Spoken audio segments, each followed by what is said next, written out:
Bem-vindos ao canal da Tia Paty. Eu sou a Tia Paty.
E aí, meus amores, vamos estudar então?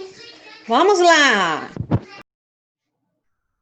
Olá, meus queridos, tudo bem com vocês? Hoje nós estamos aqui para a gente dar continuidade à nossa matéria. E hoje nós vamos entrar de verdade na matéria que faz parte mesmo da química, dos objetos de estudo da química especificamente. Até agora a gente está fazendo uma interdisciplinaridade com a biologia, né? Então hoje nós vamos falar, gente, tanto dos fenômenos relacionados com os fenômenos fisiológicos do corpo humano, quanto também dos fenômenos vegetais, que ocorrem com as plantas, com as flores de uma maneira geral, que são os fenômenos físicos e os fenômenos químicos. Então, a tia quer que vocês entendam qual a diferença que existe entre um fenômeno físico e um fenômeno químico. Então, vamos lembrar lá do início, de quando você começou a estudar ciências, quando você aprendeu quais eram os estados físicos da matéria. Então, você aprendeu lá que existem os estados sólido, líquido e gasoso. Hoje nós já sabemos, meus amores, que existe sim um quarto estado da matéria, que seria o plasma. O plasma é um estado depois do gasoso. Só que a gente ainda não estuda ele, porque ele ainda está sendo aperfeiçoado, as características. Então, mais para frente, por isso que eu falo com vocês, que a química ela é uma ciência em movimento. Porque todos os dias descobre-se uma coisa nova, todos os dias ela sofre alterações. Então, hoje, que vocês estão vendo, são 3 estados físicos, sólido, líquido e gasoso, certo? Tá, quando as substâncias estão no estado sólido, a gente diz que as moléculas ou os átomos dessa substância estão coladinhos um no outro. Então, se a gente tiver que representar, a gente representa da seguinte maneira, ó. Um átomo coladinho no outro átomo, coladinho no outro átomo, sem espaço entre eles. Por isso que a gente diz que as substâncias ou os objetos no estado sólido, eles apresentam forma constante. Isso aqui tem a forma de um pincel. Se eu colocar ele dentro de uma panela, ele adquire a forma da panela? Não, ele continua tendo forma de pincel. Então, ele tem forma constante, certo? E ele tem também volume constante. Então, se a gente jogar ele dentro de um copo com água, por exemplo, lá dentro do copo com água, você mediu, tinha 100 ml. Eu joguei meu pincel lá dentro. Com o pincel lá dentro, submerso na água, eu percebi que o volume passou para 130. Então, qual o volume do pincel? 30 ml. 100 já existia, certo? Então, esse volume que o pincel ocupa, ele vai ser sempre de 30 ml. Se ele estiver dentro de uma panela, se estiver dentro de uma jarra, qualquer lugar. O volume também é o quê? Constante, porque a forma não muda, certo? Quando as substâncias estão no estado líquido, a gente diz que os átomos ou as moléculas estão mais afastados umas das outras. Então, existe um espaço entre eles para se movimentarem. Por isso que as substâncias líquidas, elas não têm forma constante. Então, por exemplo, você comprou 1 litro de leite de saquinho. Ele está com o formato do saquinho. Você cortou o saquinho e passou para dentro da leiteira. Ele adquire a forma da leiteira. Ferveu o leite, você tirou, colocou numa jarra, ele vai adquirir a forma da jarra, certo? Então, ele não tem forma constante, porque as moléculas já podem se movimentar mais. Mas e quanto ao volume? Dentro do saquinho, você tinha 1 litro. Quando você passou para dentro da leiteira, você não continuou tendo 1 litro? Depois você transferiu para dentro da jarra, não continuou tendo 1 litro? Então, o volume é constante, mas a forma é variável. Então, vamos anotar isso, ó. O estado sólido tem forma constante e volume constante. O estado líquido tem forma variável e volume constante. Certo?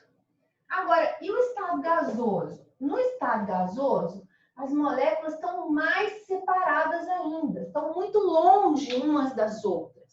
Então, no estado gasoso, as substâncias não têm forma constante e nem têm volume constante. Vamos pensar, por exemplo, do gás de cozinha. O gás de cozinha, ele fica dentro de um bujão. Você sabe disso. Esse bujão tem uma válvula. Essa válvula, ela prende o gás lá dentro. E o espaço lá dentro é pequeno. Sempre que eu falar em espaço, você vai associar espaço com pressão. Lembra da seringa? Olha, quando você aperta o êmbolo da seringa para dar injeção, você está aumentando a pressão. Quando você aumenta a pressão, o espaço fica o quê? Menor dentro da seringa. Então, lá no bujão de gás é a mesma coisa. Como o gás está preso lá dentro, a válvula está segurando, a pressão lá dentro é o quê? É alta. Então, o espaço pequeno obriga as moléculas do gás a ficarem mais próximas umas das outras. Por isso que se você for lá na cozinha agora pegar o bujão de gás e balançar ele, você vai ver que lá dentro tem um líquido. Aí você vai falar, ué, Patrícia, por que lá dentro tem um líquido? Exatamente por isso, porque o espaço é pequeno, então as moléculas se aproximaram e elas ficaram no estado líquido. Só que quando você abre a válvula, que ele sai no buraquinho, na mangueira, que ele vai lá para a trempe do fogão, você abriu a trempe do fogão, ele sai. Quando ele sai, que ele acha esse espaço todo aqui fora, ele imediatamente uma molécula se separa da outra e ele passa do estado líquido para o estado gasoso. Entenderam? Então, no estado gasoso, e outra coisa também, esse bujão de gás, ó, o gás está ocupando lá o formato do bujão, certo? Se a gente prendeu, fechou uma sala todinha, a sala de vocês, por exemplo, fechou, abriu o bujão lá dentro, quando você abrir o bujão, o gás vai sair dentro da sala e ele vai ocupar o volume da sala toda, não vai? Quem for lá no fundo vai sentir o cheiro, quem estiver cá na frente vai sentir o cheiro. Por quê? Porque ele se espalha. Então, ele tem forma constante? Não. Ele não tem nem forma e nem volume constante. Então, o gás tem forma variável e volume variável. Ok? Os dois são variáveis. Para que eu estou explicando tudo isso? Para você entender quais são as características de cada estado físico. Você entendeu agora. Agora nós vamos ver como que acontecem as mudanças de estado. Nós sabemos que algumas mudanças acontecem quando a gente aquece. Outras mudanças acontecem quando a gente resfria. Ou algumas mudanças acontecem quando você muda a pressão. É o caso do bujão de gás. Olha, a pressão era alta, lá dentro do bujão, então ele está no estado líquido. Quando você diminui a pressão, que você abre a válvula, diminuiu a pressão, ele passa para o estado gasoso, também pode acontecer.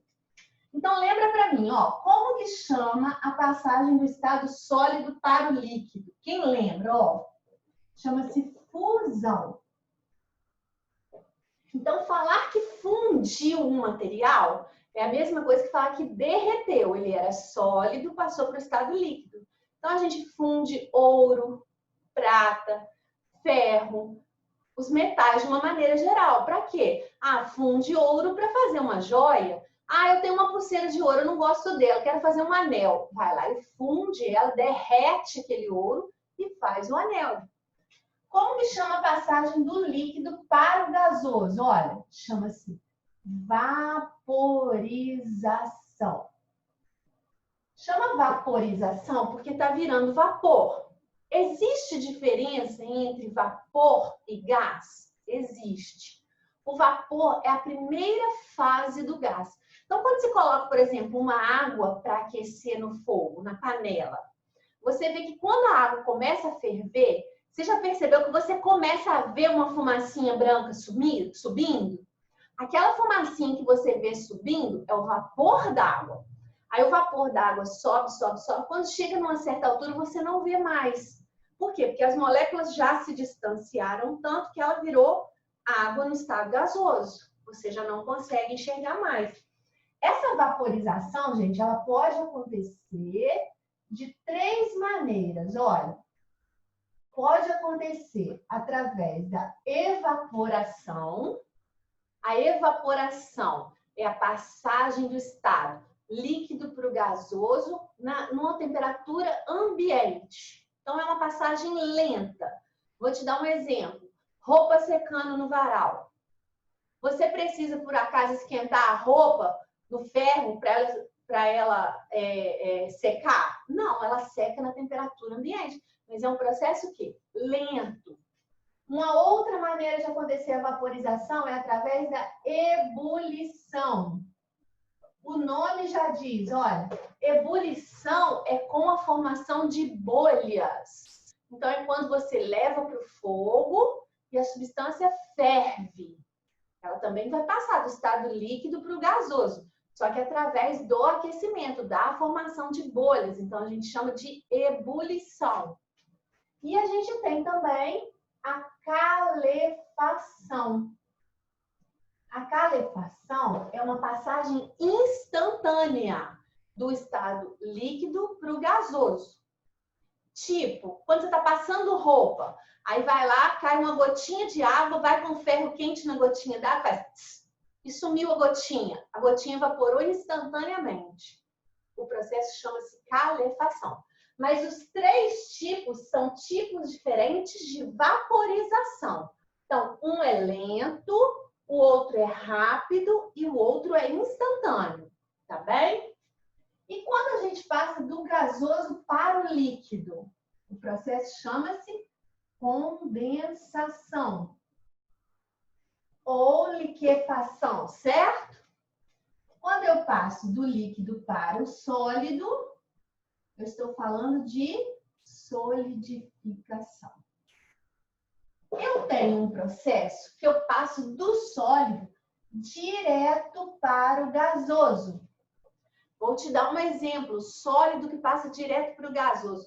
Vocês conhecem uma pedrinha branca que a gente usa para espantar barato, chamada naftalina? Se não conhece, pede a mãe aí para te mostrar. Alguém vai te dar uma dica. A naftalina a gente compra no mercado, é uma bolinha branca, se coloca dentro da gaveta ou dentro do guarda-roupa para espantar barata. Ela é sólida. Se você deixar ela lá dentro da sua gaveta uns 15 dias, depois você vai procurar ela, você não vai encontrar. A bolinha sumiu, mas o cheiro dela tá lá para espantar as baratas durante muito tempo. Então, ela passa direto do sólido para o gasoso. Esse processo chama-se sublimação. E você tem o processo que passa do gasoso direto para o sólido. Você vai falar, Patrícia, pelo amor de Deus, não tem, não. Um gasoso virar sólido direto? Tem. Vou te dar um exemplo. Chuva de granizo. Chuva de granizo, você tem lá o vapor da água na atmosfera e ele cai diretamente na forma de pedrinha de gelo.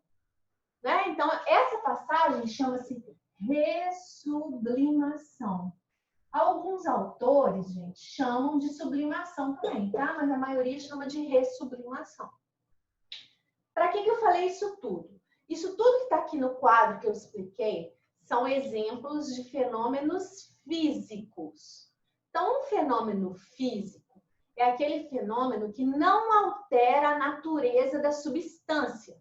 A substância continua sendo ela mesma. Ela só muda de estado. Então, por exemplo, gelo derreteu em água líquida. Gelo não é H2O? Água líquida também não é H2O? Então, continua sendo a mesma substância. O que mudou foi o quê? O estado físico dela. Então, aí a gente está falando de fenômeno físico. E quando que eu vou falar, então, de fenômeno químico? O fenômeno químico é aquele fenômeno onde altera-se a natureza da substância envolvida. Por exemplo, um bolo. Você vai fazer um bolo, você mistura ovo, leite, farinha, manteiga. Quando você leva isso tudo para o forno, você tira do forno o quê? Bolo. O bolo não é uma substância completamente diferente de tudo aquilo que você colocou lá no forno? Então, trata-se de um fenômeno químico, de uma reação química. O que acontece lá nas plantas verdinhas? Não é a fotossíntese? A gente não tem lá a conversão do gás carbônico se transformando em oxigênio. Olha, é uma substância se transformando em outra, diferente. Então, é uma reação química. Na nossa digestão, olha só, quando você come aquele alimento maravilhoso, delicioso, que você saboreia, aí lá no seu organismo, esse alimento vai sofrer uma série de reações químicas. Ele vai ser transformado, uma parte dele vai ser absorvida pelo seu corpo e outra parte vai ser eliminada através das fezes, não é assim? As fezes não são completamente diferentes daquilo que você comeu? Então, trata-se de uma reação química. Você vai gravar, para diferenciar um do outro, a maneira mais simples é o seguinte. Os fenômenos físicos são fenômenos reversíveis. Então, isso quer dizer que você pode ir e voltar. Eu tenho gelo virando água líquida, e eu posso pegar essa água líquida e fazer ela voltar a ser gelo? Posso, consigo. Beleza, então é um fenômeno físico. Agora o bolo, eu peguei farinha, ovo, leite, botei no forno, virou bolo. Eu consigo pegar o bolo e fazer ele voltar a ser farinha, ovo, leite? Não consigo. Então, os fenômenos químicos são fenômenos irreversíveis, tá? Você vai se lembrar sempre disso. E uma reação química, a gente representa da seguinte maneira, ó. Você tem uma seta, antes da seta você tem algumas substâncias e depois da seta você tem outras. Essas substâncias que vêm antes da seta são chamadas de reagentes, lá no laboratório de química. Mas vocês sabem que um laboratório de química ele é muito parecido com uma cozinha, né? Ele tem as vidrarias, ele tem as colheres lá, que a gente chama de espátulas e tudo. Muito parecido. Então, na cozinha, se fosse na cozinha, isso aqui se chamaria ingredientes, tá? Quando você pega a receita, você tem lá os ingredientes. Eu vou misturar o A e o B. Na química, eles chamam-se reagentes. A seta indica que houve uma transformação com eles. E eles se transformaram, então, no C e no D, que a gente chama de produtos. É o que vem depois da seta. É o que foi produzido. Então, quando a gente lê essa reação, a gente lê da seguinte maneira. A substância A reagiu com a substância B e produziu C e D. O que está depois da seta é o que foi produzido, tá? Então, gravem bem. fenômenos físicos reversíveis, fenômenos químicos irreversíveis. Quando você chegar lá no segundo ano, a gente vai aprender que existem sim alguns fenômenos químicos que são reversíveis, mas são poucos e a gente vai deixar para falar lá. Por enquanto, você vai usar essa deixa para diferenciar um do outro. Beleza? Então, nosso conteúdo de hoje é esse. Prestem bastante atenção na hora de fazer as atividades. Tudo bem? Beijo grande para vocês. Fiquem com Deus.